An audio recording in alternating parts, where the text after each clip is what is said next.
பித்தம் அதிகமாகி தலை சுற்றிக்கிட்டு வாந்தி வர்ற மாதிரி ஒரே கஷ்டமாக இருக்குதுங்களா?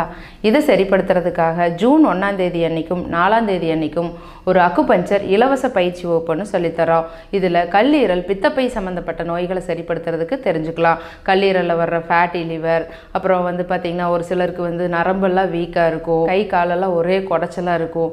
இந்த மாதிரியெல்லாம் இருக்கிறத சரிப்படுத்துறதுக்கு உண்டான வழிமுறைகள் அன்றைக்கி கிடைக்கும். இதுக்கு உடனே ஸ்ட்ரிப்பில் இருக்கிற நம்பருக்கு கால் பண்ணி ரெஜிஸ்டர் பண்ணிக்கோங்க. இந்த கிளாஸஸ் ஆன்லைனில் இருக்குது, டைரெக்டாக இருக்குது. இதுக்கு வயது வரம்பு கிடையாது. ட்ரீட்மெண்ட் தேவைப்பட்டாலும் நம்மளோட கிளினிக் காலையில் 6 மணிலேருந்து நைட் 9 மணி வரைக்கும் இருக்குது. கால் பண்ணி ரெஜிஸ்டர் பண்ணிவிட்டு பார்க்கலாம். உங்கள் ஃப்ரெண்ட்ஸ், சொந்தக்காரங்க எல்லாத்துக்குமே தெரியப்படுத்துங்க. ஆரோக்கியமான ஆனந்தமான சமுதாயத்தை இயற்கையான முறையில் உருவாக்கலாம் வாங்க. Galaxy health education, healer M. Gomathi. நன்றி.